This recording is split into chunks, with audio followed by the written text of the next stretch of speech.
మీతైతే ఒక విషయం షేర్ చేద్దామని వీడియో చేస్తున్నా. ఎంతమంది ఇలాంటివి నమ్ముతారో నాకైతే తెలియదు. కొంతమంది వేరే ద్వారా విని ఉంటారు, కొంతమంది కళ్ళారా చూసి ఉంటారు, కొంతమంది స్వయంగా వారు అనుభవించి ఉంటారు. అలాంటి వారి లిస్టులో నేను ఒకని. స్వయంగా అనుభవించితే కానీ, అనుభవం లేక వచ్చితే కానీ ఇలాంటివి నమ్మే పరిస్థితి రాలేదు నాకైతే. దైవం ఉంది అని ఎంతమంది నమ్ముతారో, దయ్యం ఉంది అని కూడా నమ్మాలి ఖచ్చితంగా. ఈ సృష్టిని నడిపించేది ఏదో ఒక శక్తి అయితే ఉందని నేను నమ్ముతా.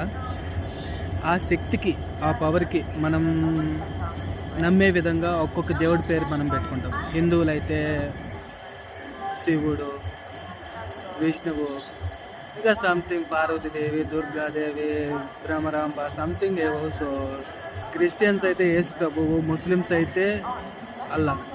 సో ఆ ఒక శక్తికి ప్రతి ఒక్కరూ వారికి నచ్చిన విధంగా, వారు నమ్మే విధంగా ఒక దేవుని పేరు అయితే పెట్టుకుంటారు. నేనైతే ఒక శక్తి ఈ సృష్టిని నడిపిస్తుందని అయితే నేను ఖచ్చితంగా నమ్ముతాను.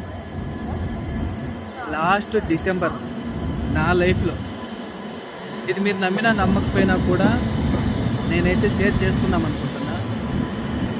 100 మంది నా వీడియో చూస్తే 70 మెంబర్స్ దాన్ని వ్యతిరేకిస్తే 30 మెంబర్స్ అయినా దానికి అనుకూలంగా మాట్లాడతారు. ఎందుకంటే ఇది ప్రతి ఒక్కరూ వారి లైఫ్లో పక్క వారి గుండా విని ఉంటారు, ప్రత్యేకంగా చూసి ఉంటారు, లేదంటే వారే అనుభవించి ఉంటారు. అనుభవించిన వారి లిస్ట్లో నేను 8 months బ్యాక్ అయితే నా లైఫ్లో అనుకోని పరిస్థితి అయితే వింత వింతగా ఏర్పడింది. ఎప్పుడు ఊహించని పరిస్థితి నా హెల్త్ విషయంలో. అసలు నేనే నమ్మటానికి చాలా రోజులు పట్టింది. అసలు నాకు ఏం జరుగుతుంది, అసలు నాకు ఏమవుతుంది, వింత వింతగా బిహేవ్ చేయటం స్టార్ట్ చేశాను. ఫస్ట్లో అందరూ అసలు నీకు ఏం లేదురా, హాస్పిటల్కి వెళ్ళి చూపించుకో, అది ఇది అని సంథింగ్ మాట్లాడారు. సో నేను కూడా నాకు హెల్త్ బాగుండట్లేదు. మా ఇంట్లో వాళ్ళందరూ అంటున్నారు, గాలి ధూళి అది సంథింగ్ ఏదో జరుగుతుందిరా నీకు, ఆ మాంత్రికుల దగ్గరికి వెళ్దాము, లేకుంటే అమ్మవారి దగ్గరికి వెళ్దాం సంథింగ్ అది. నేనైతే ఫస్ట్ అయితే హాస్పిటల్లో మొత్తం చెకప్లు అయితే చేయించుకున్నాను. నాకు హెల్త్ ఇష్యూ ఉండదని ఏదో ఒక గుడ్డి నమ్మకం. సో ఎన్ని టెస్టులు చేయించినా నా బాడీలో అయితే ఏమీ లేదు. సో ఆఖరికి ఇంకా నేనైతే ఒకటైతే నమ్మాల్సి వచ్చింది. హెల్త్ పరంగా నా శరీరంలో ఏదీ లేదు, సంథింగ్ ఏదో నాకు జరుగుతుంది.